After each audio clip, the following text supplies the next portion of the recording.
إن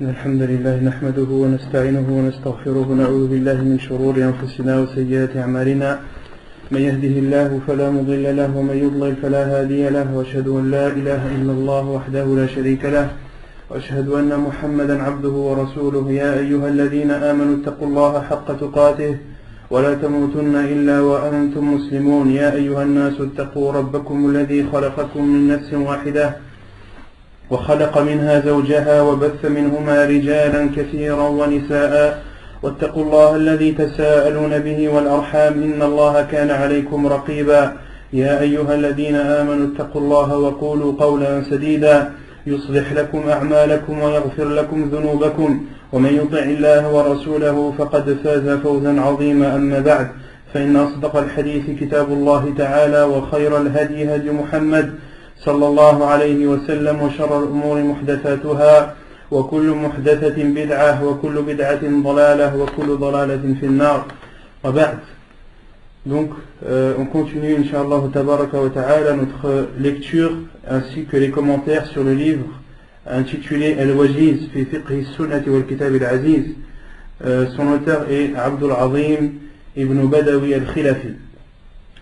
Donc aujourd'hui, Inch'Allah Tabaraka wa Ta'ala, on est toujours dans le livre de la purification et aujourd'hui on va entamer le chapitre de la purification pour la prière. At-Taharatu lis-Salah. يقول المؤلف حفظه الله عن ابن عمر رضي الله عنهما قال سمعت النبي صلى الله عليه وسلم يقول لا تقبل صلاة بغير طهور. الحديث صحيح رواه مسلم والترمذي. والطهارة نوعان طهارة بالماء وطهارة بالصعيد. أولا الطهارة بالماء الوضوء والغسل. Donc nous sommes dans le chapitre de la purification pour la prière. L'auteur cite le hadith d'Ibn Umar radiyallahu anhuma qui dit j'ai entendu le prophète sallallahu alayhi wa sallam dire Allah, ou plutôt aucune prière n'est acceptée sans purification. Aucune prière n'est acceptée sans purification. Et la purification est de deux sortes. La purification avec l'eau, at-taharatu bil-ma' wa taharatu bis-sa'id. Et la purification par la terre. Et les savants ont expliqué as-sa'id en disant que as-sa'id hiya al-ard wa ma sa'ada minha. C'est-à-dire as-sa'id, c'est la terre et tout ce qu'il y a à sa surface, qui fait partie de la terre. Tout ce qui est comme terre, rocher, pierre, tout ce qui appartient à la terre, mais qui est à sa surface, est aussi appelé as-sa'id. Et entre autres, on a le droit d'utiliser ces choses, la terre et ce qu'il y a à sa surface, pour faire le tayammum. Awwalan at-taharatu bil-ma'. Et donc, la première chose que le cheikh va expliquer, c'est la purification par l'eau. Après avoir expliqué la purification par l'eau, il expliquera la purification par le sa'id, c'est-à-dire la terre et ce qu'il y a à sa surface. Awwalan at-taharatu bil-ma' al-wudu' wal-ghusl. Et concernant la purification avec l'eau pour la prière, il y a deux sortes de purification. Il y a al-wudu' et al-ghusl. Il y a al-wudu' et al-ghusl. Al-ghusl qui est le grand lavage. Et le cheikh commence à expliquer al-wudu'. Donc on a dit que la purification se divise en deux, avec de l'eau, avec as-sa'id. Le cheikh commence à expliquer la purification par l'eau, et la purification par l'eau se divise en deux. Il y a al-wudu' et al-ghusl. Et le cheikh commence par expliquer al-wudu'. قال al-wudu'. Qui connaît la différence entre al-wudu et al-wadu? Vous entendez les savants parler, dire al-wudu, et d'autres fois vous les entendez dire al-wadu. Le premier avec un dhamma sur le waw et le second avec une fatha. Quelle est la différence entre al-wudu et al-wadu? Parce que dans les hadiths du prophète sallallahu alayhi wa sallam, dans la description des ablutions du prophète sallallahu alayhi wa sallam, il est cité parfois dans le hadith wadu. Qui connaît la différence? Non. Le wudu c'est l'ablution en elle-même. Aywa. Le wudu c'est l'eau qu'on utilise pour... Non, ahsan. Donc al-wudu avec un dhamma sur le waw, c'est l'acte, c'est le fait de faire les ablutions, l'acte de faire les ablutions. Quant à al-wudu, c'est l'eau avec laquelle on fait les ablutions. Donc al-wudu c'est l'acte et al-wudu c'est l'eau avec laquelle, l'eau qu'on utilise pour faire ces ablutions. Sifatuh, donc la description des ablutions. عن حمران مولى عثمان أن عثمان بن عفان رضي الله عنه دعا بوضوء فتوضأ. Donc Uthman radiyallahu anhu a demandé qu'on lui apporte da'a biwadu'in. Da'a biwadu'in. Il n'a pas dit, le rawi al-hadith, Uthman radiyallahu anhu n'a pas demandé al-wudu, il a demandé al-wudu. Da'a biwadu'in fatawadda. Donc il a demandé qu'on lui apporte de l'eau afin qu'il fasse ses ablutions, puis a fait ses ablutions. Et Humran décrit la façon avec laquelle Uthman ibn Affan radiyallahu anhu a fait ses ablutions. قال فغسل كفيه 3 مرات. Il a lavé ses mains 3 fois. ثم مضمض واستنثر. Puis il a introduit de l'eau dans sa bouche et a ressorti واستنثر. Al-istinthar, c'est le fait de ressortir l'eau des narines. Le fait de ressortir l'eau des narines. Et Al-Hafid ibn Hajar rahimahullah ta'ala dit dans son livre Fath al-Bari, en donnant la définition de l'istinthar, il dit قال الاستنثار يقع على الاستنشاق بغير عكس. الاستنثار يقع على الاستنشاق بلا عكس. فقد يستنشق ولا يستنثر. Donc ici le Hafid ibn Hajar explique la différence entre al-istinthar et al-istinshaq. Al-istinshaq, c'est-à-dire c'est le fait d'introduire l'eau dans les narines, dans le nez. Et al-istinthar, c'est le fait de ressortir cette eau. Or, Uthman ibn Affan radiyallahu anhu, dans ce hadith, celui qui décrit ses ablutions dit wastanthar. Il dit il a ressorti l'eau. Mais l'eau, pour qu'elle ressorte, il faut qu'elle rentre. Donc cela signifie que Uthman radiyallahu anhu a fait l'istinshaq avant. Puisqu'il a fait l'istinthar. Pour ressortir l'eau, il l'a obligatoirement fait entrer. Et Al-Hafid ibn Hajar dit que al-istinthar plutôt implique al-istinshaq. Le fait de ressortir l'eau, cela implique que l'eau est entrée avant. Bila aks, mais le contraire n'est pas vrai. Une personne qui rentre l'eau dans son nez n'est pas obligatoirement obligée de le ressortir. D'accord? Al-istinshaq, la yalzam al-istinthar. Une personne qui a fait l'istinshaq, elle n'a pas forcément fait l'istinthar. Mais une personne qui a fait l'istinthar a obligatoirement fait l'istinshaq. Al-Hafid ibn Hajar continue et dit وَالْإِسْتِنْثَارُ مِنْ تَمَامِ فَائِدَةِ الْإِسْتِنْشَاقِ. Et l'istinthar, le fait de ressortir l'eau, c'est la cause, ou plutôt c'est le bénéfice, c'est le pourquoi de l'istinshaq. C'est-à-dire que pourquoi est-ce que dans nos ablutions on introduit de l'eau dans nos narines? C'est pour laver les narines, pour laver ce qu'il y a à l'intérieur du nez. Et l'istinthar permet de faire ressortir les saletés qui sont à l'intérieur. D'accord? Et Al-Hafid ibn Hajar dit وَالْإِسْتِنْثَارُ مِنْ تَمَامِ فَائِدَةِ الْإِسْتِنْشَاقِ. L'istinthar, c'est la terminaison de l'istinshaq. D'accord? Parce que à quoi sert de rentrer de l'eau dans la narine pour nettoyer si on ne ressort pas la saleté? لأن حقيقة الاستنشاق جذب الماء بريح الأنف إلى أقصاه. Al-Hafid ibn Hajar dit al-istinshaq, c'est d'inspirer l'eau avec son nez au plus profond du nez. Wal-istintharu ikhraju dhalika al-ma'. Et al-istinthar, c'est le fait de ressortir toute cette eau. Wal-maqsoud bil-istinshaq tandifu dakhil al-anf. Et le but de l'istinshaq, d'introduire l'eau, est de laver l'intérieur du nez.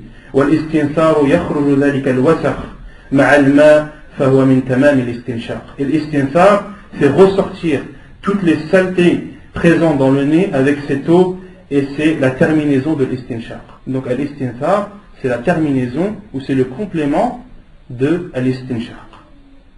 Vous avez saisi? ثم donc Uthman ibn Affan radiallahu anhu فغسل كفيه 3 مرات. Il a d'abord lavé ses mains 3 fois.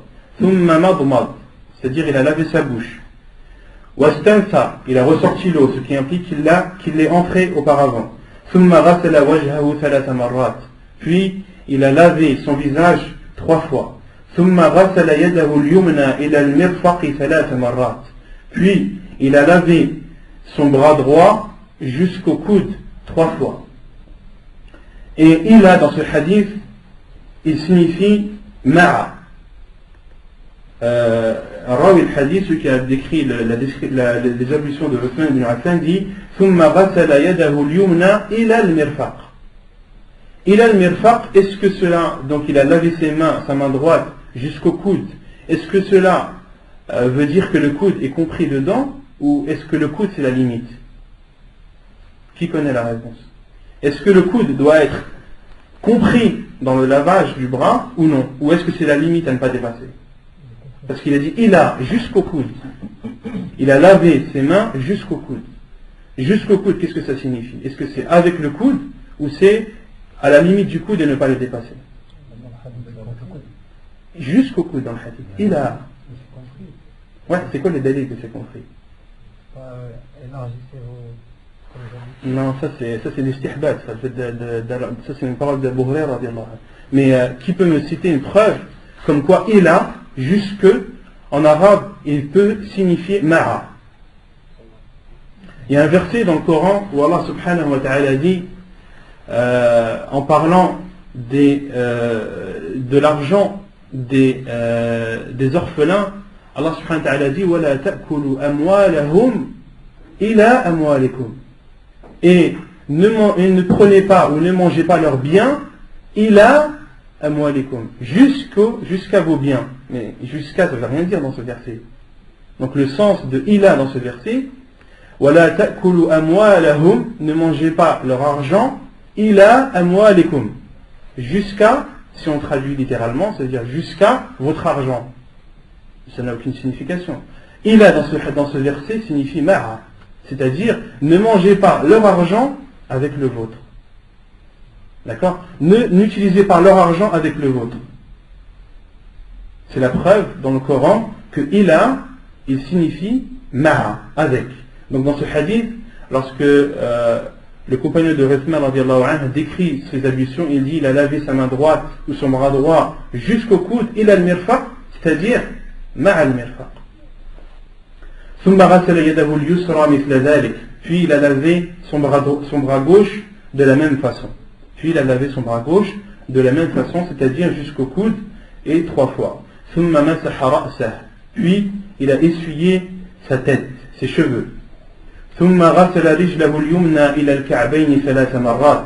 Puis il a lavé son pied droit jusqu'aux chevilles. Et là c'est pareil. إلى المرفق إلى الكعبين. Le sens de ila c'est ma'a. Donc il a lavé son pied droit jusqu'aux chevilles 3 fois, puis il a fait de même pour le pied gauche, c'est-à-dire jusqu'aux chevilles et 3 fois, puis il a dit ثم قال رأيت رسول الله صلى الله عليه وسلم توضأ نحو وضوئي. Donc là on voit bien qu'il y a un dhamma sur le waw. Il dit donc ensuite, Uthman ibn Affan, lorsqu'il a fini ses ablutions, il a dit j'ai vu le prophète sallallahu alayhi wa sallam faire les ablutions comme je viens de les faire. Puis il a dit, Uthman a dit, le prophète sallallahu alayhi wa sallam a dit thumma qala Rasulullah. Et là ceux qui ont le livre, il faut rajouter un qal, car dans le livre il écrit ثم قال رأيت رسول الله صلى الله عليه وسلم توضأ نحو وضوء هذا ثم قال رسول الله صلى الله عليه وسلم من توضأ ثم قال, c'est-à-dire Uthman a dit, le prophète صلى الله عليه وسلم a dit.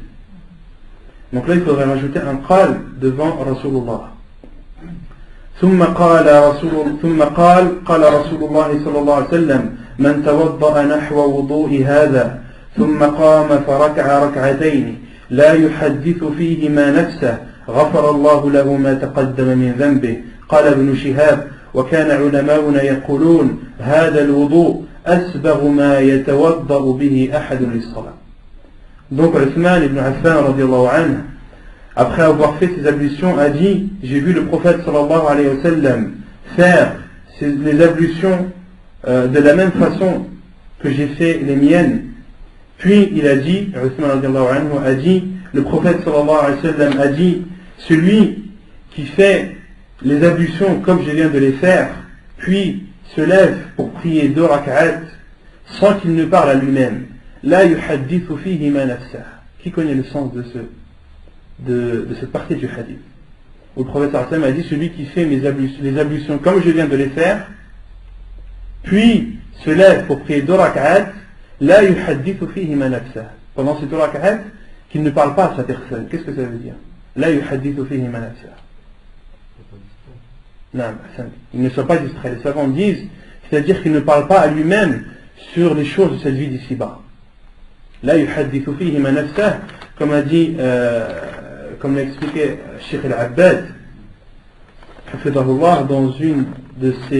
dans son explication de Sahih Abi Daoud, il dit: حديث النفس هو أن يحدث نفسه بأمور الدنيا والمقصود بذلك هو الذي يكون شغله ويكون تفكيره في أمور الدنيا.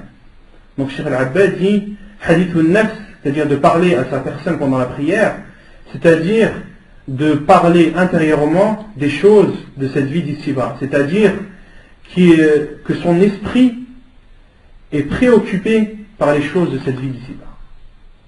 Le sens de la yuhadithu fihi ma nafsah, c'est-à-dire que pendant ces 2 rak'at, que son esprit ne soit pas préoccupé par les choses de cette vie d'ici-bas. Donc ça c'est une condition. La yuhadithu fihi ma nafsah, ghafarallahu lahum ma taqaddama min dhanbih. Allah subhanahu wa ta'ala lui pardonnera tous ses péchés précédents, tous ses péchés antécédents. Et les savants ont expliqué les péchés, c'est-à-dire les petits. Dans ce hadith, lorsque le prophète sallallahu alayhi wa sallam dit tous ces péchés antérieurs sont pardonnés, c'est-à-dire les petits. Pourquoi? Car les grands péchés pour qu'ils soient pardonnés, il leur faut le repentir, at-tawbah. Qala Ibn Shihab a dit, et nous savons, on dit, cette façon de faire les ablutions est la plus complète. Cette façon de faire les ablutions qu'a fait Uthman radiallahu anhu est la façon la plus complète que peut faire quelqu'un avant de faire sa prière, pour accomplir sa prière. Shurutu sihhati. Ensuite, le cheikh passe aux conditions pour que les ablutions soient acceptées. أولا النية لقوله صلى الله عليه وسلم إنما الأعمال بالنيات. La première condition est l'intention.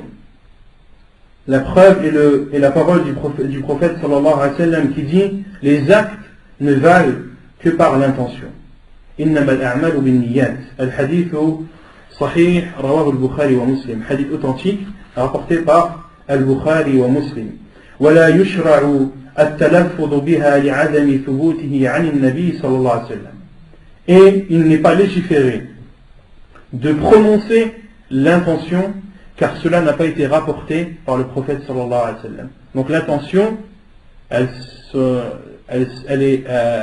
se situe dans le cœur. L'intention est dans le cœur, elle ne se prononce pas avec la langue. Et les savants sont unanimes sur le fait de prononcer l'intention avec la langue en disant que c'est une innovation. De prononcer l'intention avec sa langue, c'est-à-dire de dire avant de faire les ablutions, je commence les ablutions. De le dire à voix haute. Cela est une innovation. Car cela n'a pas été rapporté par le prophète sallallahu alayhi wa sallam. Non, dans aucun acte d'adoration. Dans aucun acte d'adoration, il n'est légiféré de prononcer l'intention à voix haute. Et la définition même de niyya, comment dire, dans la langue arabe, niyya ça veut dire al-qasd. Niyya en langue arabe, ça signifie al-qasd. Et al-qasd, c'est le fait de vouloir quelque chose. Al-qasd, c'est d'avoir l'intention de faire quelque chose, de vouloir faire quelque chose. Et quand tu veux faire quelque chose, tu n'es pas obligé de le dire. Tu veux te lever, je ne vais pas dire je vais me lever, je me lève. Non, tu te lèves. Et c'est la même chose pour al-wudu, pour la prière, pour les autres actes d'adoration. Et certains vont dire oui, mais pendant le hajj, il y a la talbiya, le fait de dire labbaik Allahumma bi umrah. On l'a dit à voix haute. La réponse est claire, elle est simple. Le fait de dire labbaik Allahumma bi umrah, c'est pas une intention, c'est une talbiya. Ce n'est pas une intention, c'est une talbiya. Le fait de dire labbaik Allahumma bi umrah, c'est une talbiya et non une intention. Et le fait de prononcer l'intention avec la langue, c'est une innovation. Et les 4 grands savants de l'islam, les 4 imams, l'imam Malik, l'imam Ahmed, l'imam Shafi'i et Abu Hanifa, rahimallahu al-jami', sont tous unanimes sur la non-autorisation de prononcer l'intention à voix haute. Donc ça, c'est la première condition pour que les ablutions soient acceptées, c'est l'intention. ثانيا التسمية لقوله صلى الله عليه وسلم لا صلاة لمن لا وضوء له ولا وضوء لمن لم يذكر اسم الله عليه. الحديث حسن رواه أبو داود وابن ماجه. La deuxième condition est التسمية, le fait de dire Bismillah. La preuve est le hadith du prophète sallallahu alayhi wa sallam qui dit il n'y a pas de prière pour celui qui n'a pas ses ablutions, pas de prière pour celui qui n'a pas ses ablutions, et pas d'ablution pour celui qui n'a pas prononcé le nom d'Allah avant. Donc, point de prière pour celui qui n'a pas d'ablution, et point d'ablution pour celui qui n'a pas cité le nom d'Allah avant. Donc, le hadith il est clair. Le hadith il est clair. ثالثا الموالاة لحديث خالد بن معدان أن النبي صلى الله عليه وسلم رأى رجلا يصلي وفي ظهر قدمه لمعة قدر الدرهم لم يصبها الماء فأمره النبي صلى الله عليه وسلم أن يعيد الوضوء والصلاة. الحديث صحيح رواه أبو داود. الموالاة, qui connaît الموالاة? Qui connaît la définition, la signification de الموالاة? C'est شرط من شروط الصلاة, من شروط الوضوء. C'est une condition parmi les conditions des ablutions. Donc normalement, si je vous demande qu'est-ce que le muwala, vous devez me répondre normalement. Parce que c'est une condition. L'eau adopte toutes les parties du... Déjà, je vais déjà... le muwala, tu me dis, c'est le fait que... Non, mais tu n'as rien délaissé au niveau de... Par exemple, je fais l'eau dans ma jambe, je ne laisse pas cette partie-là, par exemple, sans que les... Non, mais ça rentre déjà dans le fait que tu dois laver tes pieds. Le fait que tu laves tes pieds, ça veut dire que tes pieds doivent être recouverts. Tu dois recouvrir tes pieds d'eau. Donc, cela implique que l'eau doit être recouverte dans sa totalité. D'accord? Mais al-muwala, c'est pas ça al-muwala. Non. C'est le suivi, non? Ahsan, c'est le suivi. C'est le fait de faire al-wudu en une seule fois. De laver les membres les uns après les autres. La preuve est le hadith de Khalid ibn Mi'dan qui dit que le prophète sallallahu alayhi wa sallam a vu un homme prier. Et sur le dessus du pied de cet homme, il y avait une partie de la taille d'un dirham, d'une pièce d'un dirham, qui n'était pas atteint par l'eau. Et le prophète sallallahu alayhi wa sallam lui a ordonné de recommencer l'wudu et de recommencer sa prière. Le hadith est authentique, rapporté par Abu Daoud. Mais la question, dans ce hadith, comment les savants ont déduit al-muwala? Comment les savants, à partir de ce hadith, en ont déduit que les membres doivent être lavés les uns après les autres? Parce que dans ce hadith-là, comme a dit Bachir, on comprend que, dans ce hadith, on comprend que le membre doit être lavé dans sa totalité. D'accord? Parce que le prophète a vu sur le pied de cet homme une partie qui n'était pas atteinte par l'eau. Il lui a ordonné de refaire les ablutions et de refaire sa prière. Dans ce hadith, où est la preuve de al-muwala? Non. Si ça n'était pas obligatoire, il aurait demandé de relaver que son pied. Donc c'est bien ça. La preuve dans ce hadith de al-muwala, c'est que le prophète sallallahu alayhi wa sallam lorsqu'il a vu cette partie du pied de cet homme qui n'était pas recouverte d'eau, le prophète sallallahu alayhi wa sallam, qu'est-ce qu'il lui a ordonné de faire? Il lui a ordonné de recommencer les ablutions. Il ne lui a pas ordonné d'aller remettre de l'eau dans cette partie et de faire sa prière. Non, il lui a dit recommence. Recommence tes ablutions. D'accord? Et les savants ont déduit de ce hadith que al-mu'ala, que tu dois laver les membres de tes membres pendant les ablutions, de telle sorte que le membre précédent, que lorsque tu laves le membre suivant, le membre précédent n'est pas séché, n'a pas séché. Vous avez compris? Al-mu'ala, c'est ça, c'est le fait de laver le membre suivant avant que le membre précédent n'ait séché. Avant que le membre précédent n'ait séché. Et d'autres savants ont dit, al-mu'ala, le temps d'attente entre les deux membres revient au urf, revient à ce que les gens connaissent,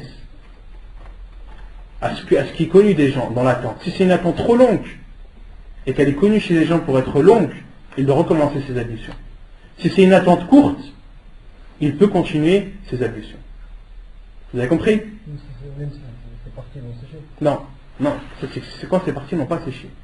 Mais quand les parties ont séché, il doit recommencer ses ablutions. Et si son membre a séché et qu'il a fait sa prière, il doit recommencer ses ablutions et recommencer sa prière. Fara'idh, les obligations des ablutions. أولا غسل الوجه ومنه المضمضة والاستنشاق. Premièrement, de laver le visage. Et parmi le lavage du visage, il y a laver la bouche et al-istinshaq. Il y a laver la bouche et introduire de l'eau dans son nez. Ces deux choses font partie du lavage du visage. ثانيا غسل اليدين إلى المرفقين. De laver les mains jusqu'au coude. Donc ça, c'est une obligation. C'est un pilier des ablutions. Celui qui ne lave pas ses mains, ses bras jusqu'au coude, ses ablutions ne sont pas acceptées. غسل الرجلين إلى الكعبين. ثالثا مسح الرأس كله والأذنان من الرأس. Troisièmement, d'essuyer la totalité de ses cheveux, et les oreilles font partie de la tête. De laver la totalité de la tête, مسح الرأس, afin d'essuyer, مسح الرأس كله والأذنان من الرأس, d'essuyer la totalité de la tête, et les oreilles font partie de la tête. Il y a un hadith du professeur Sallam qu'on verra après, qui dit les oreilles font partie de la tête. Donc les oreilles doivent être obligatoirement essuyées. Et la différence entre le lavage et l'essuyage, le lavage c'est de prendre l'eau, de la verser sur le membre. D'accord? Et l'essuyage c'est de mettre de l'eau dans sa main, d'humidifier sa main et de la passer sur le membre. D'accord? Donc concernant la tête, est-ce que la tête doit être lavée ou essuyée? Une personne qui prend une poignée d'eau, il la verse sur sa tête. Est-ce qu'il a fait la sunna ou pas? Non. La sunna c'est d'humidifier sa main et de passer sur sa tête. Pas de prendre de l'eau et de la verser sur sa tête. Pourquoi? Parce que c'est un lavage. Et ce qui a été rapporté dans la sunna et le verset aussi est clair. وَامْسَحُوا بِرُؤُوسِكُمْ. Allah subhanahu wa ta'ala dit et essuyez vos têtes. Il n'a pas dit وَاغْسِلُوا رُؤُوسَكُمْ. Il a dit وَامْسَحُوا رُؤُوسَكُمْ. Quatrièmement, الرِّجْلَيْنِ إِلَى الْكَعْبَيْنِ. De laver les pieds jusqu'aux chevilles. La preuve de ces quatre conditions, de ces quatre obligations, de ces quatre piliers, لقوله تعالى يا أيها الذين آمنوا إذا قمتم إلى الصلاة فاغسلوا وجوهكم وأيديكم إلى المرافق وامسحوا برؤوسكم وأرجلكم إلى الكعبين. La preuve est la parole d'Allah subhanahu wa ta'ala dans surat al-Ma'idah, dans surat la table servie.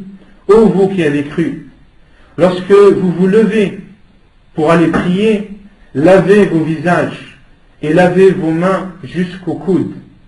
Essuyez vos têtes et vos pieds jusqu'aux chevilles. وَأَرْجُلَكُمْ إِلَى الْكَعْبَيْنِ. qu'est-ce qu'on comprend? Est-ce qu'on comprend وَامْسَحُوا بِرُؤُوسِكُمْ وَأَرْجُلَكُمْ إِلَى الْكَعْبَيْنِ? Parce qu'Allah subhanahu wa ta'ala dit, ô vous qui avez cru, lorsque vous vous levez pour aller prier, lavez vos visages. D'accord? Donc là, Allah subhanahu wa ta'ala dit, lavez vos visages. Et vos mains jusqu'au coude. Donc, et lavez vos mains jusqu'au coude. Ensuite, Allah subhanahu wa ta'ala dit, وَامْسَحُوا بِرُؤُوسِكُمْ. Puis, essuyez vos têtes. Et ensuite, il a dit, وَأَرْجُلَكُمْ إِلَى الْكَعْبَيْنِ. Et vos pieds jusqu'aux chevilles. Mais vos pieds jusqu'aux chevilles, il faut les essuyer ou il faut les laver? Les savants disent, et essuyer vos chevilles, il revient à la parole d'Allah où il dit avant, فَغْسِلُوا وُجُوهَكُمْ. C'est-à-dire, lavez vos visages et vos mains jusqu'au coude, essuyez vos têtes et lavez vos pieds jusqu'aux chevilles. C'est compris? أما كون المضمضة والاستنشاق من الوجه فتجبان فلأن الله سبحانه وتعالى قد أمر في كتابه العزيز بغسل الوجه وقد ثبت مداومة النبي صلى الله عليه وسلم على ذلك في كل وضوء ورواه جميع من روى وضوءه صلى الله عليه وسلم وبين صفته فأفاد ذلك أن غسل الوجه المأمور به في القرآن هو المضمضة والاستنشاق. Maintenant, le cheikh dit la preuve que, donc, lorsqu'il a cité en premier, la première condition c'est de laver le visage, et il a dit وَمِنْهُ الْمَضْمَضَ وَالْإِسْتِنْشَاقِ. Le cheikh a dit, et parmi le lavage du visage, il y a le fait de laver la bouche et al-istinshaq, et d'introduire l'eau dans son nez.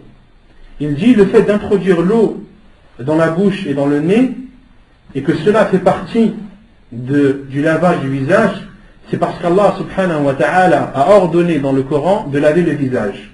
Et aussi parce que le prophète sallallahu alayhi wa sallam, dans toutes les descriptions de ces ablutions qui ont été faites par ses compagnons, à chaque fois il a été fait allusion, ou à chaque fois le prophète sallallahu alayhi wa sallam a fait al-madmada et a fait l'istinshaq. Et les savants disent que le fait que le prophète sallallahu alayhi wa sallam, dans toutes ses ablutions, a lavé sa bouche et a lavé son nez, cela prouve que le lavage de la bouche et du nez font partie du lavage du visage qui nous a été ordonné par Allah subhanahu wa ta'ala dans le verset. C'est compris? فأفاد ذلك أن غسل الوجه المأمور به في القرآن هو مع المضمضة والاستنشاق. Et cela prouve que le lavage du visage qui a été ordonné dans le Coran, il comprend al-madmada, de laver sa bouche, et al-istinshaq, d'introduire de l'eau dans son nez. وقد ورد الأمر بهما في قوله صلى الله عليه وسلم إذا توضأ أحدكم فليجعل في أنفه ماء ثم ليستنثر. Et il a été aussi rapporté l'obligation de ces deux choses, c'est-à-dire de laver la bouche et le nez. Il a été rapporté l'obligation de ces deux choses dans la parole du prophète sallallahu alayhi wa sallam lorsqu'il dit, lorsque l'un d'entre vous fait ses ablutions, qu'il mette ou qu'il introduise de l'eau dans son nez, puis qu'il la ressorte. Thumma liyastanthir. Al-hadith sahih, rawahu Ibn Majah wa Abu Daoud. Hadith authentique, rapporté par Abu Majah, Ibn Majah et Abu Daoud. Wa qawluhu sallallahu alayhi wa sallam, wa baligh fil istinshaq illa an takuna sa'ima. Et aussi la parole du prophète sallallahu alayhi wa sallam, lorsqu'il a ordonné à un de ses compagnons, il lui a dit, et accentue dans l'istinshaq, wa baligh fil istinshaq, accentue dans le fait d'introduire l'eau dans ton nez, illa an takuna sa'ima, sauf lorsque tu jeûnes, sauf lorsque tu es en état de jeûne. Pourquoi? De peur que l'eau ne traverse la gorge. Hadith sahih, rawahu Abu Daoud. وقوله صلى الله عليه وسلم إذا توضأت فمضمض.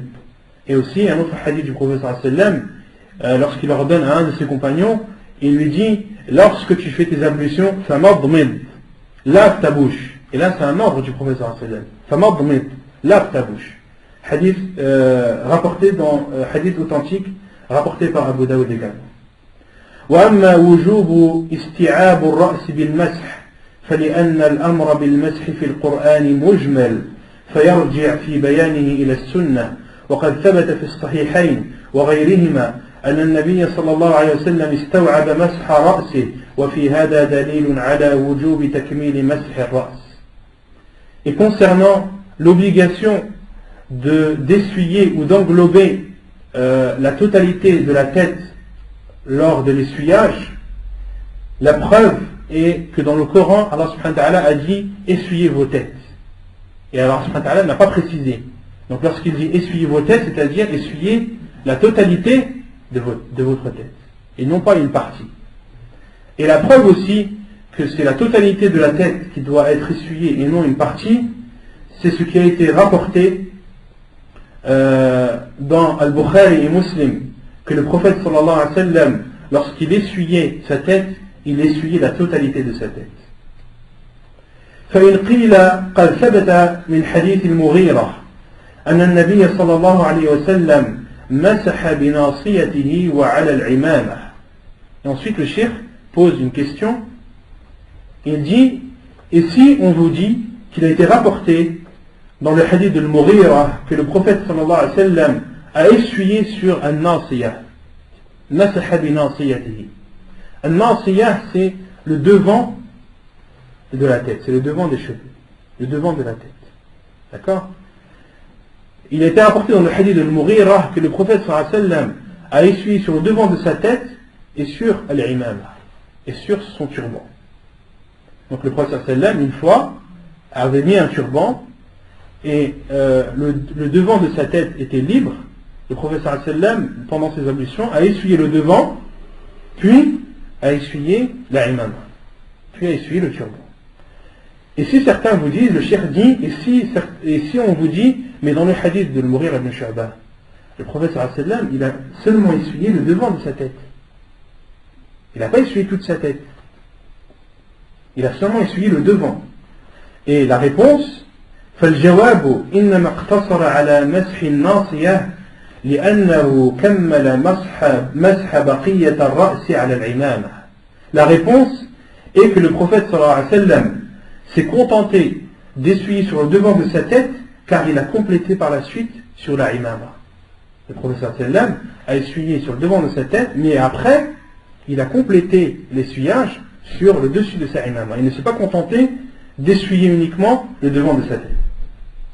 وليس فيه دليل على جواز الاقتصار على مسح الناصية أو بعد الرأس من غير تكميل على العمامة.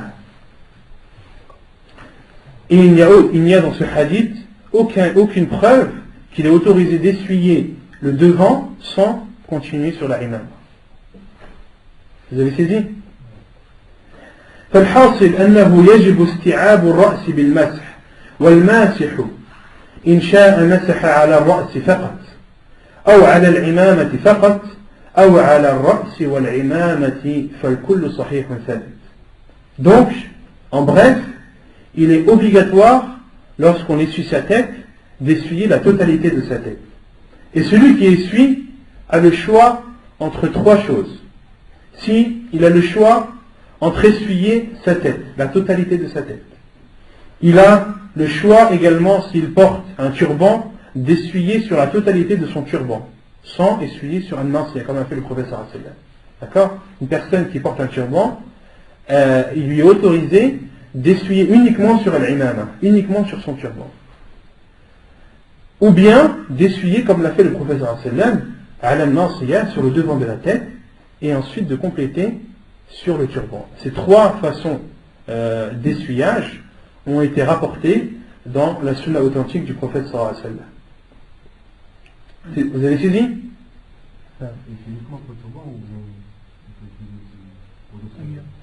Il y a une parole des savants sur ça, Inch'Allah, on citera ça plus tard. Parce que les savants disaient l'imama, qu'il est autorisé sur... des savants disent qu'il est autorisé d'essuyer aussi sur la shashia, etc. D'autres savants disent non, uniquement sur le turban, car le turban est difficile à enlever. Donc pour le turban, il est difficile à l'enlever et de le remettre, et donc pour faciliter, il est autorisé d'essuyer dessus. Mais Inch'Allah, la semaine prochaine, j'essaierai de rassembler les paroles des savants à ce sujet, et je vous en prépare, Inch'Allah. وأما كون الأذنين من الرأس فيجب مسحهما فلقوله صلى الله عليه وسلم الأذنان من الرأس. Et quant à l'obligation d'essuyer également les oreilles, et qu'elles font partie de la tête, c'est la preuve et le hadith du prophète sallallahu alayhi wa sallam, al-udhunani min ar-ra's, les oreilles font partie de la tête. Hadith authentique rapporté par Ibn Majah. سابعا تخليل اللحية لحديث أنس ابن مالك رضي الله عنه أن رسول الله صلى الله عليه وسلم كان إذا توضأ أخذ كفا من ماء فأدخله تحت حنكه فخلل به لحيته وقال هكذا أمرني ربي عز وجل. الحديث صحيح رواه أبو داود والبيهقي. Ensuite, septièmement, le cheikh dit, parmi les obligations des ablutions, il y a le fait de frictionner la barbe.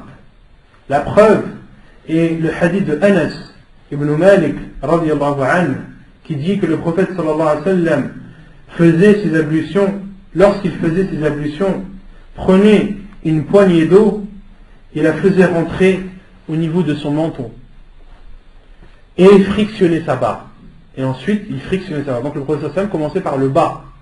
Il prenait une poignée d'eau, mettait la poignée d'eau au niveau de son menton et ensuite frictionnait sa barbe. Et ensuite, il a dit هَكَذَا أَمَرَنِي رَبِّي عَزَّ وَجَلَّ. C'est ainsi que m'a ordonné mon Seigneur Azza wa Jal. Et donc l'avis du cheikh est que le fait de frictionner la barbe est une obligation. Ce qu'il faut savoir, c'est que la plupart des savants, jumhur al-ulama ala istihbab, la plupart des savants disent que de frictionner la barbe pendant les ablutions est préférable et non obligatoire. Et c'est l'avis de... et certains savants différencient entre la barbe épaisse et la barbe fine. Et ils définissent la barbe épaisse, c'est-à-dire la barbe qui ne laisse pas apparaître la peau. Et la barbe qui laisse apparaître la peau est une barbe pour eux fine, une petite et une grande barbe. Et les savants ont dit lorsque la barbe est épaisse, de telle sorte qu'elle ne laisse pas apparaître la peau, la couleur de la peau, il est obligatoire de la frictionner. Et lorsqu'elle laisse apparaître la peau, il n'est pas obligatoire de la frictionner, il est préférable. Et ça c'est l'avis de Cheikh Ibn Uthaymin, rahimahullah, c'est également l'avis de Cheikh Ibn Baz, l'avis de Cheikh Al-Fawzan également, et l'avis de Cheikh Al-Abbad. Quant à Cheikh Al-Albani, rahimahullah, lui il considère que de frictionner sa barbe est une obligation. Et Cheikh Ibn Uthaymin dit que à quel moment, explique le moment dans lequel il faut frictionner la barbe. Est-ce que c'est à la fin des ablutions ou est-ce que c'est au moment où la personne lave son visage? Cheikh Ibn Uthaymin dit que la barbe doit être frictionnée au moment du lavage du visage. D'accord? Et d'autres savants, il y a une différence, les savants ont différencié entre frictionner la barbe pendant les ablutions et frictionner la barbe pendant le ghusl. Ils disent que pendant les ablutions, lorsque la barbe est épaisse, il est obligatoire, lorsqu'elle n'est pas épaisse, il est préférable, mais dans tous les cas, dans les grandes ablutions, de frictionner la barbe est une obligation. Et ça c'est l'avis de Cheikh Ibn Uthaymin et de Cheikh Al-Fawzan.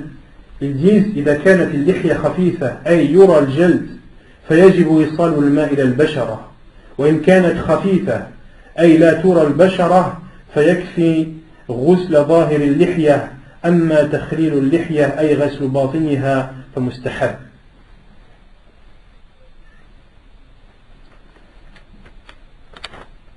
ثامنا تخليل أصابع اليدين والرجلين. Donc huitièmement, parmi les obligations des ablutions, il y a le fait de laver entre les doigts et les orteils. De laver entre les doigts et les orteils. La preuve, لقوله صلى الله عليه وسلم أسبغ الوضوء وخلل بين الأصابع وبالغ في الاستنشاق إلا أن تكون صائما. حديث صحيح كما سبق. Donc la preuve est le hadith du prophète sallallahu alayhi wa sallam lorsqu'il dit à un de ses compagnons Asbir al-wudu. Et as-sabr, ça signifie de laver au minimum une fois.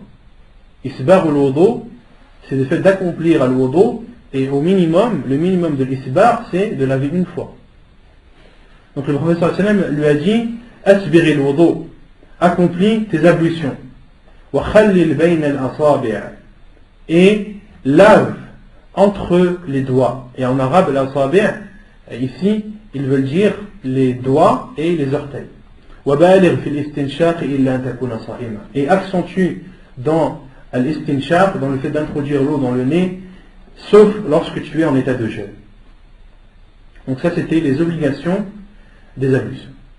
Ensuite, le cheikh passe au sunan de l'wudu, sunano, les choses préférables et conseillées. Sunano, awalan as-siwak, عن أبي هريرة رضي الله عنه قال رسول الله صلى الله عليه وسلم لولا أن أشق على أمتي لأمرتهم بالسواك مع كل وضوء. حديث صحيح رواه مسلم. La première sunna parmi les sunan de l'wudu, il y a as-siwak.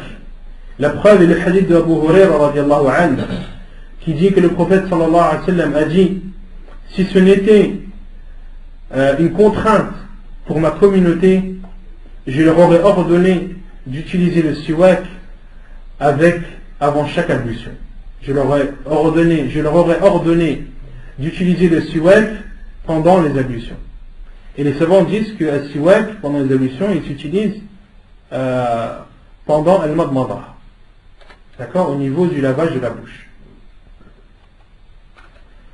ثانيا غسل الكفين ثلاثا في أول الوضوء لما ثبت عن عثمان رضي الله عنه في حكايته لوضوء النبي صلى الله عليه وسلم أنه غسل كفيه ثلاثا. Ensuite, parmi les choses préférables, parmi les choses recommandées et conseillées dans les ablutions, il y a de laver 3 fois les mains au début des ablutions. Donc le fait de laver 3 fois les mains au début des ablutions, c'est une sunna. Ça fait partie des sunnahs de l'wudu. Ce n'est pas une obligation dans les ablutions. Ce qui est obligé, c'est de laver les mains jusqu'au coude, comme on a vu. Mais de laver les mains 3 fois au début des ablutions, ce n'est pas une obligation, mais c'est préférable et recommandé. On sait que la sunna du prophète, quand on sort de l'had, toilette, on lave les mains 3 fois. On doit rentrer les mains dans le seau normal. Est-ce que ça fait partie de l'eau ou bien c'est juste... Ça c'est pour pas salir l'eau. Parce que le prophète il a dit La yadri ahadukum ayna batat yaduhu. Le prophète a dit lorsque l'un de vous se réveille et qu'il veuille faire ses ablutions, qu'il lave 3 fois ses mains. Il a dit Fala yadri ahadukum ayna batat yaduhu. Pourquoi? Car l'un d'entre vous ne sait pas où sa main a dormi. D'accord? Et ça c'est propre. Ça c'est propre pour celui qui vient de se réveiller. D'accord? Le prophète a dit celui qui vient de se réveiller et qui veut faire ses ablutions, qu'il lave ses mains 3 fois. Pas celui qui sort des toilettes. Allah alam, j'ai pas le souvenir que c'est en sortant des toilettes. Allah alam. Non, j'ai pas le souvenir. Pourquoi? Parce qu'après le prophète a dit Fala yadri ayna batat yaduhu. Il ne sait pas où a dormi où sa main a passé la nuit.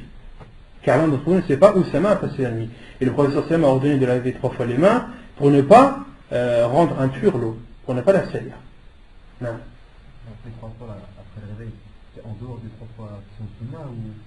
Tu peux le faire, ouais. Allah alam. Je sais pas. Allah alam.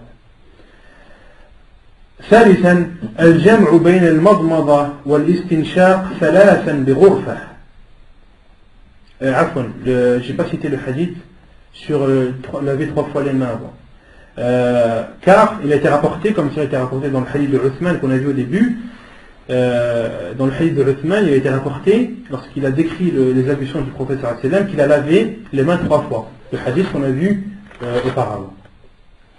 Troisièmement, ثالثا الجمع بين المضمضة والاستنشاق ثلاثا بغرفة لما في حديث عبد الله بن زيد رضي الله عنه في تعليمه لوضوء رسول الله صلى الله عليه وسلم أنه تمضمض واستنشق من كف واحدة ففعل ذلك ثلاثة. Ensuite, parmi les sunan de l'wudu, il y a le fait de rassembler al-madmada et al-istinshaq avec une seule poignée et 3 fois dessus. Donc la sunna, c'est de prendre une poignée et cette poignée-là de la diviser en deux. Une partie pour al-madmada, une partie pour laver la bouche et l'autre partie pour faire l'istinshaq, pour laver le nez. Ça c'est la sunna du prophète sallallahu alayhi wa sallam. Et dans aucun hadith il n'a été rapporté que le prophète sallallahu alayhi wa sallam a fait une poignée d'eau pour la bouche puis une poignée d'eau pour le nez. Cela n'a pas été rapporté dans la sunna du prophète sallallahu alayhi wa sallam. Néanmoins, Cheikh Ibn Uthaymin rahimahullah a dit al-madmada wal-istinshaq takunani bi kaffin wahid. Donc ça c'est Cheikh Ibn Uthaymin dit al-madmada et al-istinshaq se font avec une seule poignée d'eau. D'accord? Ici le Cheikh Ibn Uthaymin dit ça pour montrer que c'est ce qui est connu de la sunna du prophète sallallahu alayhi wa sallam. Ensuite il dit إلا أن لا يستطيع الإنسان فإن بعض الناس لا يستطيع أن يجمع بين المضمضة والاستنشاق بكف واحد فتجده يفرد المضمضة بكف والاستنشاق بكف آخر ولا حرج في ذلك إن شاء الله. Et ensuite Cheikh Ibn Uthaymin dit sauf pour celui qui éprouve une difficulté à faire cela, à faire al-madmada et l'istinshaq avec une seule poignée. Dans ce cas, il est autorisé de laver sa bouche avec une poignée et de laver son nez avec une autre poignée. Cheikh Ibn Uthaymin dit qu'il n'y a pas de mal à cela. C'est aussi la parole de Cheikh Al-Abbad, hafidahullah, lui aussi, et de cet avis, qu'il est autorisé pour celui qui ne peut pas, pour celui qui n'arrive pas à séparer sa poignée en deux, une moitié pour la bouche et une moitié pour le nez. Celui qui n'y arrive pas, celui qui trouve cela difficile, il lui est autorisé de prendre une poignée, se laver la bouche, et prendre une autre poignée et se laver le nez. رابعا المبالغة فيهما لغير الصائم لقوله صلى الله عليه وسلم وبالغ في الاستنشاق إلا أن تكون صائما. وبالغ في الاستنشاق إلا أن تكون صائما. Quatrièmement, parmi les sunan, parmi les choses préférables et recommandées dans les ablutions, il y a le fait d'accentuer dans l'istinshaq, d'accentuer dans le fait d'introduire l'eau dans le nez. Pourquoi? Car le prophète sallallahu alayhi wa sallam a dit et accentue dans l'istinshaq sauf lorsque tu es en état de jeûne. Autrement dit, lorsque tu n'es pas en état de jeûne, accentue dans l'istinshaq. Donc il est autorisé, recommandé, préférable d'accentuer, d'inspirer l'eau qu'on introduit dans le nez, d'essayer d'inspirer au maximum, sans bien sûr que cela ne fasse du mal à la personne. Car le professeur Sam a dit la darara wa la dirar. Il n'y a pas de mal, ne faites pas de mal, ne faites pas de mal à autrui et n'en faites pas à vous-même.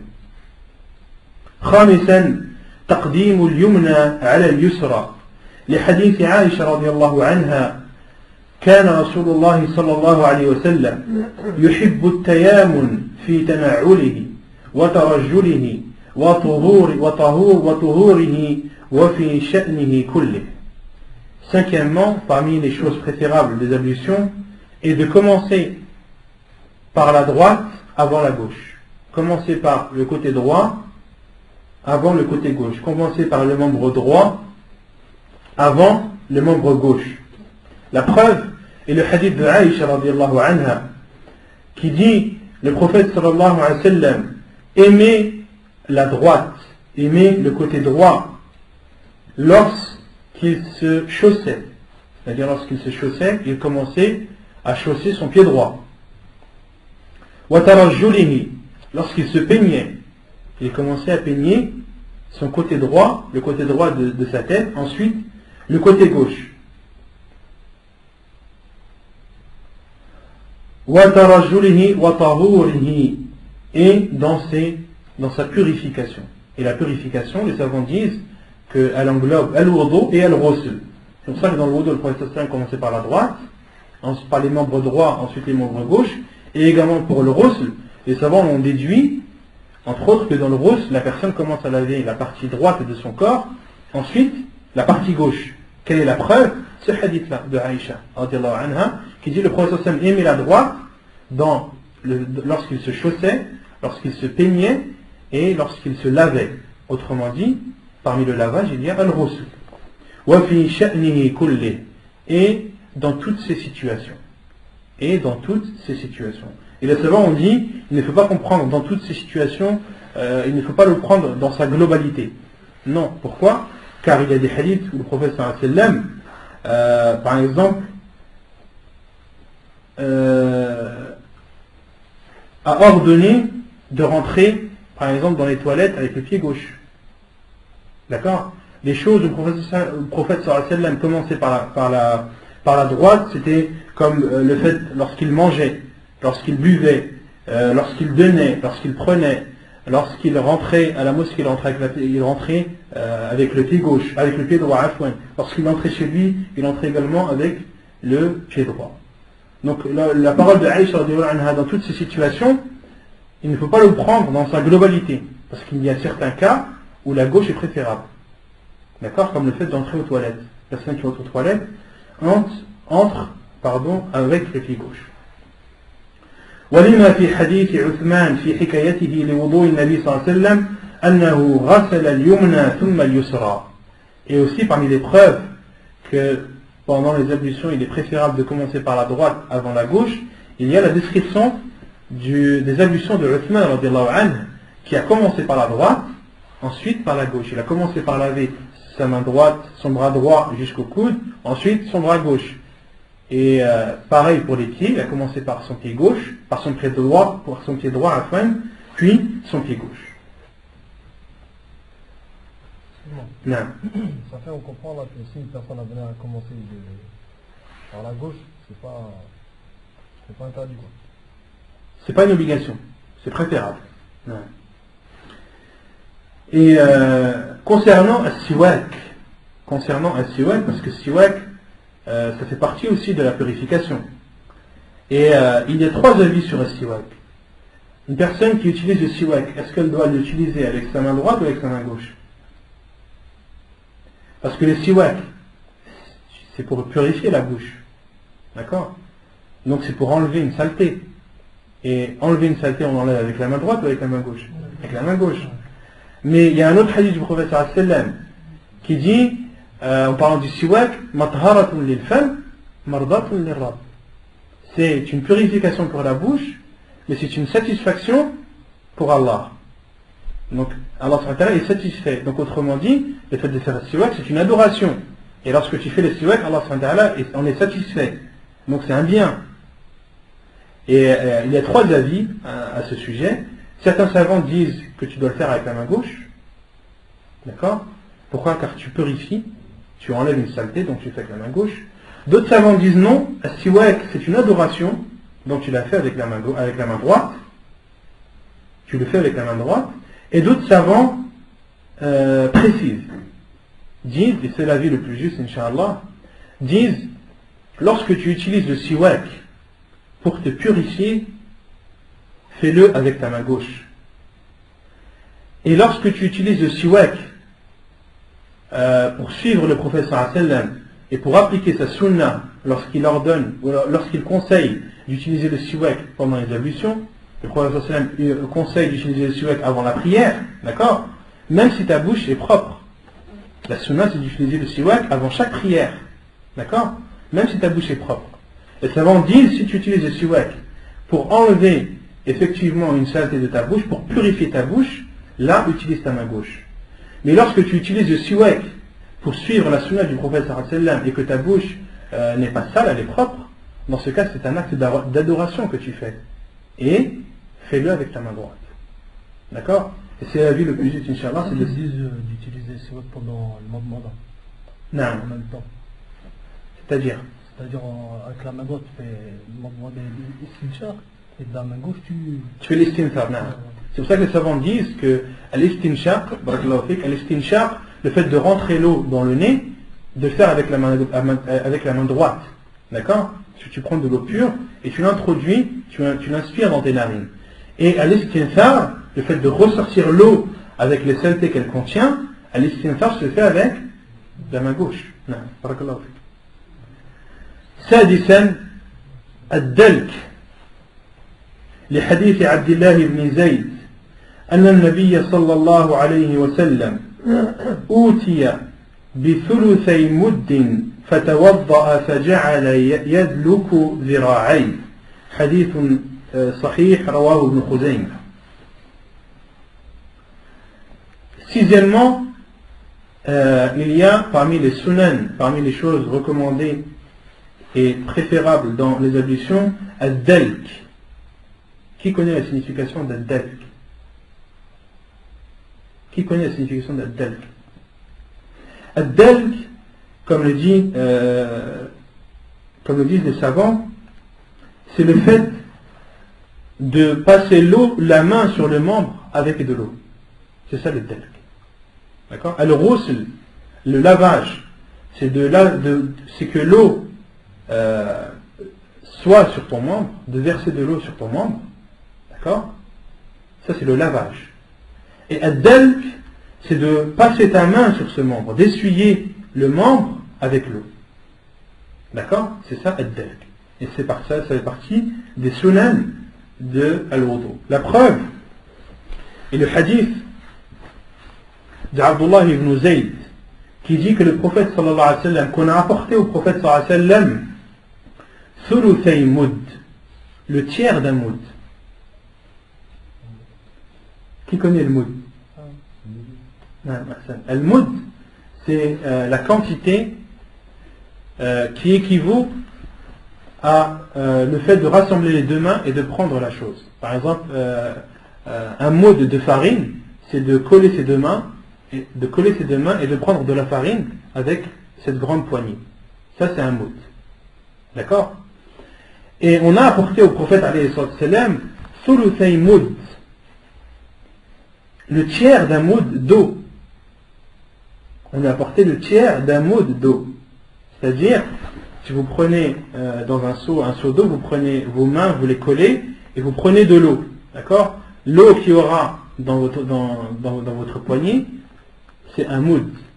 Et on a apporté au prophète sallallahu alayhi wa sallam le tiers de cette quantité pour faire ses ablutions. Le tiers. Et les savants disent وهذا أقل ما ورد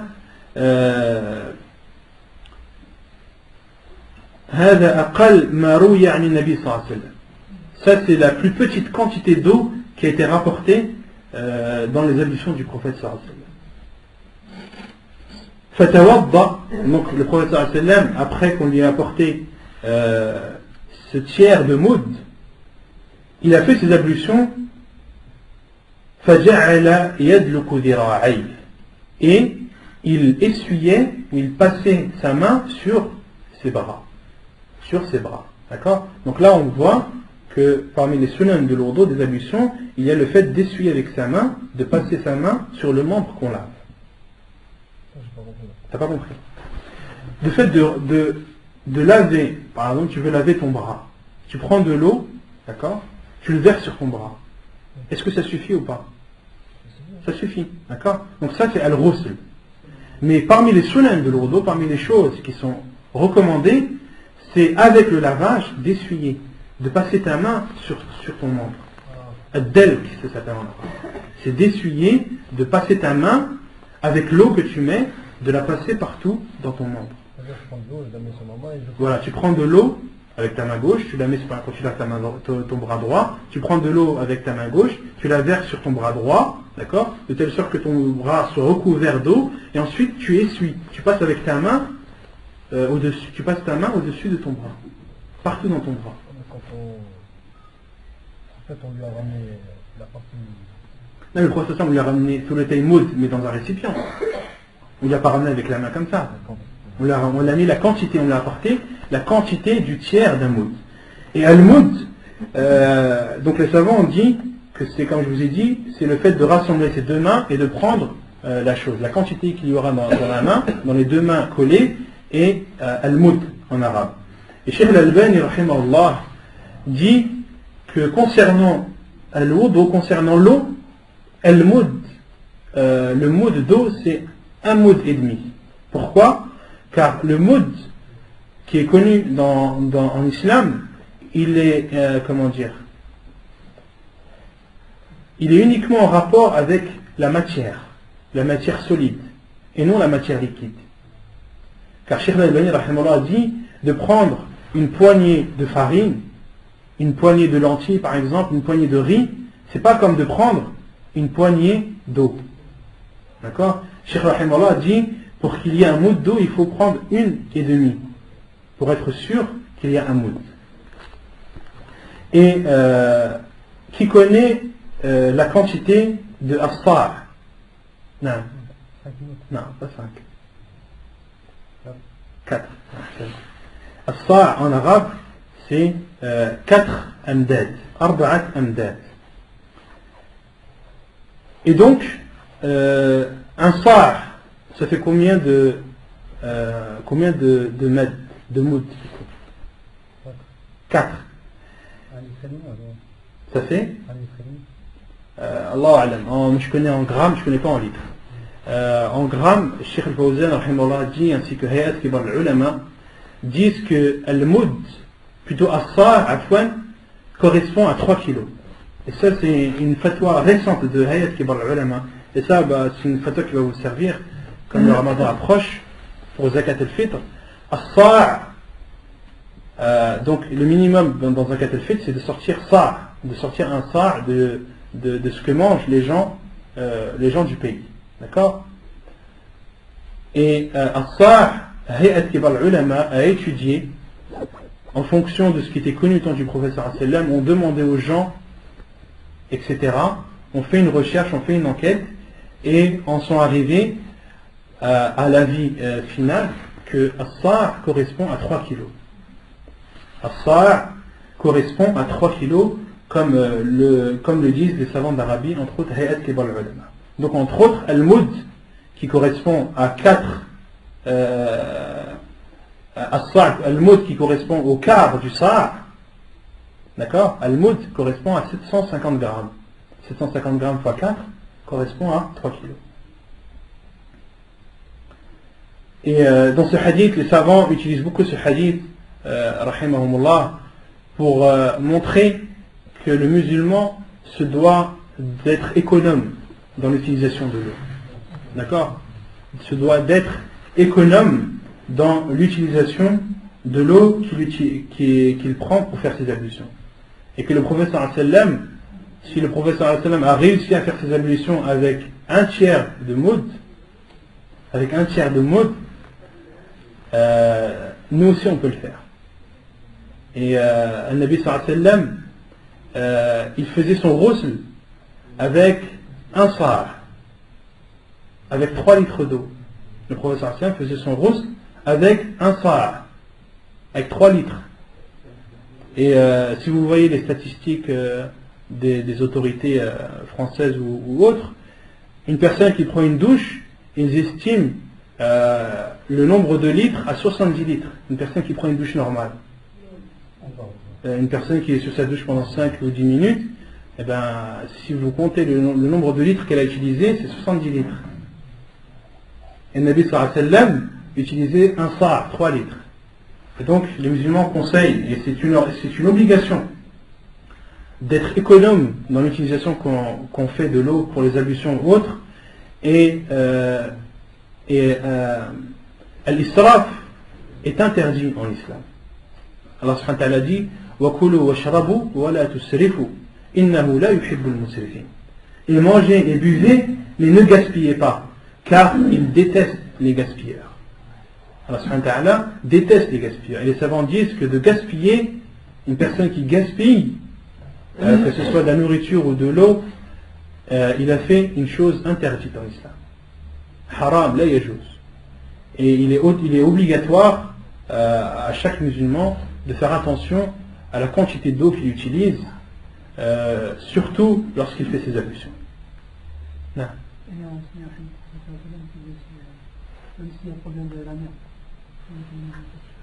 Ouais, il y a aussi un hadith du prophète sallam, même si l'un d'entre vous fait ses ablutions au pied d'une rivière ou au pied d'un fleuve, là. Même si, les savants disent, même si tu fais tes ablutions au pied d'un fleuve, tu te dois d'être économe dans l'utilisation de ton eau. C'est pas parce qu'il y a beaucoup d'eau, etc., que tu peux te permettre d'abuser. Non. Le gaspillage, il est valable que ce soit que la chose soit présente ou non. Que l'eau soit en grande quantité ou en petite quantité, le gaspillage dans tous les cas est interdit. Tu ne dois pas utiliser plus que ce qui t'est nécessaire. سابعا تثليث الغسل لحديث عثمان أن النبي صلى الله عليه وسلم توضأ ثلاثا وقد صح أنه توضأ مرة ومرتين حديث حسن صحيح رواه أبو داود والبخاري. Septièmement, le fait de laver 3 fois. Il est préférable et recommandé de laver chaque membre 3 fois. La preuve est le hadith de Uthman radiallahu anhu dans la description des ablutions du prophète sallallahu alayhi wa sallam. Il a lavé ses membres à chaque fois 3 fois. Il a été aussi rapporté dans d'autres hadiths que le prophète sallallahu alayhi wa sallam a fait ses ablutions et a lavé ses membres chacun 1 fois. Dans d'autres hadiths, le prophète sallallahu alayhi wa sallam a lavé ses membres chacun 2 fois. D'accord? Donc les 3 façons ont été rapportées dans la sunna du prophète sallallahu alayhi wa sallam. Il est autorisé à une personne de laver ses membres pendant ses ablutions, chaque membre 1 fois, ou bien chaque membre 2 fois, ou bien chaque membre 3 fois. Le minimum est 1 fois. ويستحب تكرار مسح الرأس أحيانا لما صح عن عثمان أنه توضأ فمسح رأسه 3 وقال رأيت رسول الله صلى الله عليه وسلم توضأ هكذا حديث حسن صحيح رواه أبو داود. Et de même qu'il est préférable de temps en temps d'essuyer sa tête plus d'1 fois. Car cela a été rapporté par Uthman radiallahu anhu. Uthman radiallahu anhu a fait ses ablutions et a essuyé sa tête 3 fois. Et ensuite a dit, j'ai vu le prophète sallallahu alayhi wa sallam faire ses ablutions ainsi. J'ai vu le prophète sallallahu alayhi wa sallam faire ses ablutions ainsi. Non. Quand tu parles de la tête, c'est-à-dire tu emmènes et tu reviens ou... Ouais, du début de la tête jusqu'à la fin de revenir. C'est une obligation ça. Non. L'aller-retour. Aller-retour. Les savants disent l'aller et le retour pour l'essuyage de la tête. ثامنا التتريب لأنه الغالب في وضوء رسول الله صلى الله عليه وسلم كما حكاه من حكى وضوءه صلى الله عليه وسلم لكنه قد صح عن المقدام ابن معد كرب أنه, donc là pour ceux qui ont le livre, c'est Ma'di Karb, c'est pas Ma'di Yakrib, c'est Ma'di Karib, d'accord, le ya il faut l'enlever.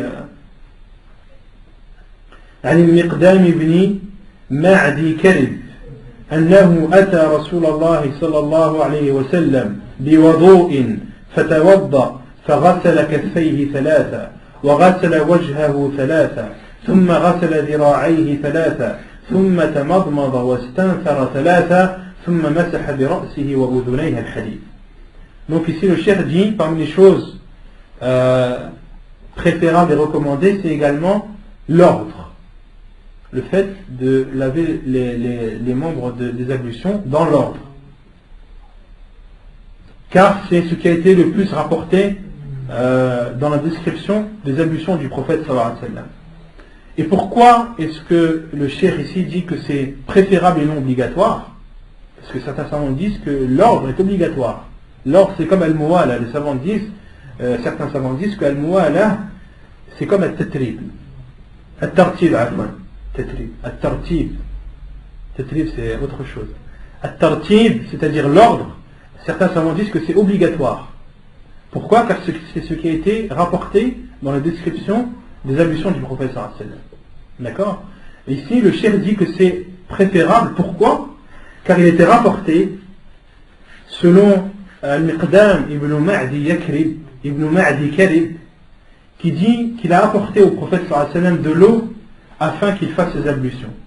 Et le prophète sallallahu alayhi wa sallam a lavé ses mains 3 fois, a lavé son visage 3 fois, puis a lavé ses bras 3 fois, puis a fait al-madmada et al-istinthar, puis a entré de l'eau dans sa bouche et l'a ressorti de son nez.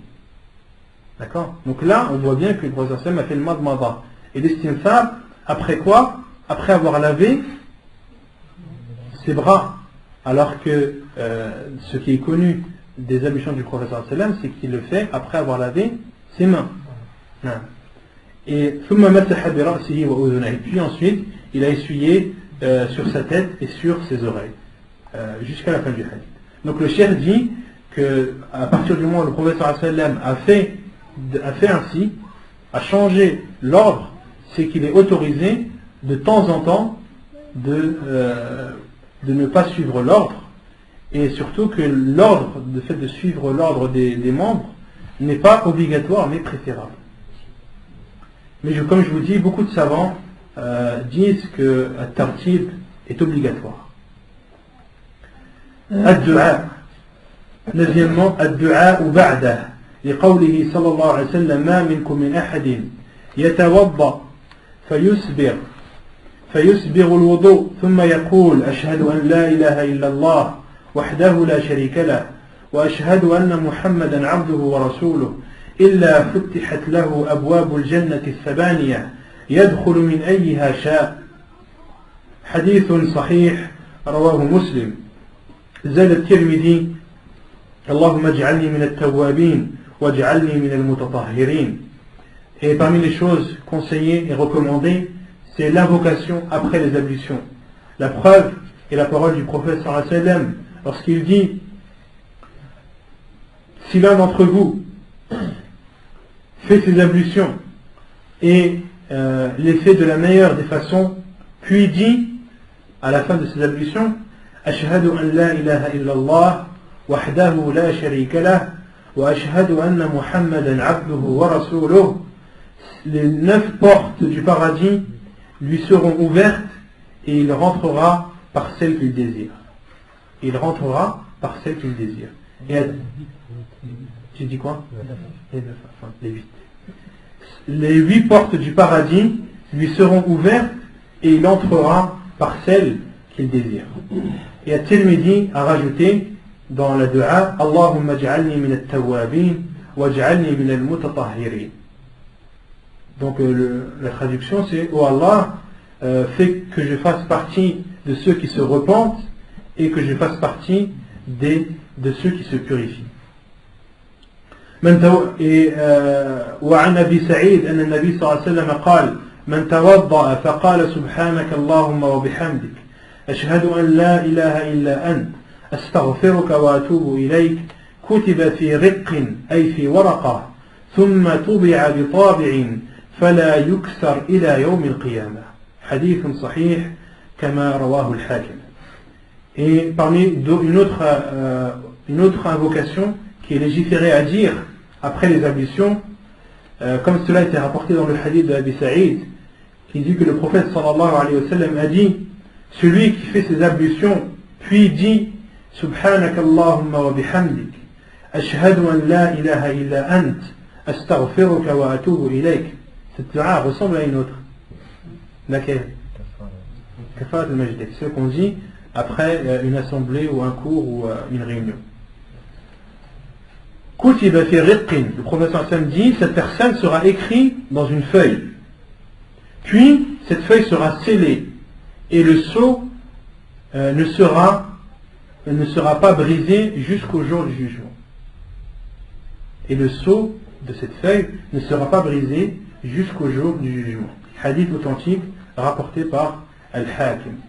Et le cheikh dit en annotation: وَلَمْ يَصِحَّ فِي الدُّعَاءِ أَثْنَاءَ الْوُضُوءِ شَيْءٍ. Et aucune invocation pendant les ablutions n'est légiférée. Il n'y a aucun hadith qui stipule, aucun hadith authentique qui stipule des invocations à dire pendant les ablutions.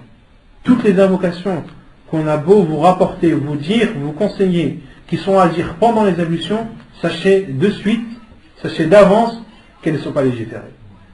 Aucune invocation n'a été rapportée dans la sunna authentique du prophète pendant les ablutions. Après les ablutions, oui. Avant, non. Pendant, oui. Pendant, non. Également.